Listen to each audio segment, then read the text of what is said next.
Hello, I'm your college cook, and today we're going to be cutting an entire chicken together. This is actually going to be part of a multi-video series where I use an entire chicken to make multiple meals.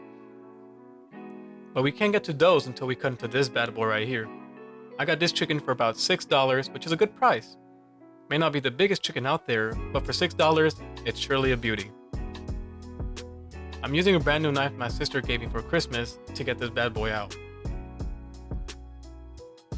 Now for me, the first part should be cutting the legs, lightly slicing the skin first, and then pushing upward until the joint starts popping out. Once you see the joints, cut in between the joints. This will cut the entire leg and leave the thigh intact. Do the same to the other leg, and we now have a legless chicken. Just like with the legs, we'll cut a bit of the skin of the wings, but this time also cutting parts of the flap behind the wing to get the entire thing cut out. Once we do that, the wing should be coming out easily.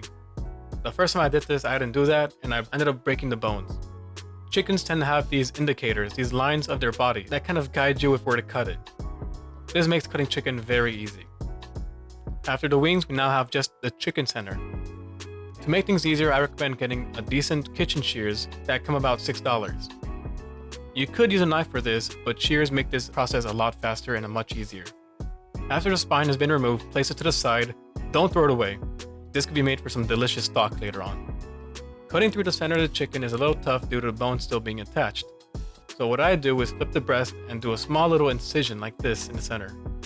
Flip it again, and then begin cutting. Even after doing that, it's going to be a little difficult to do so, and you might need to press your whole body to it like this.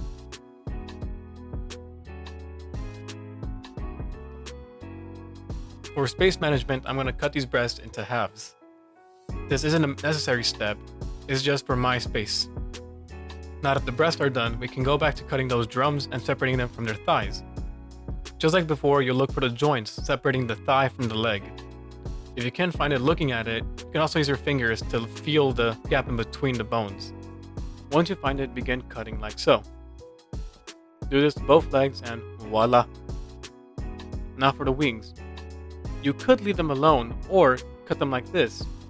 Slide through the skin in between and remove the wing tips. Just like the drums, look for the joints and cut in between.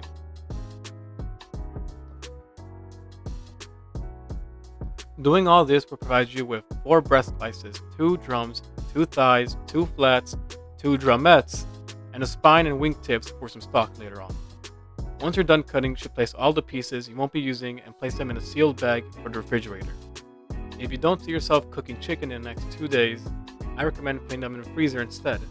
Raw chicken has a refrigerator life of about 2 days. Thank you guys for watching. I hope this helped you out even if just a little bit with cutting a whole chicken, and I'll see you guys next time. Bye bye.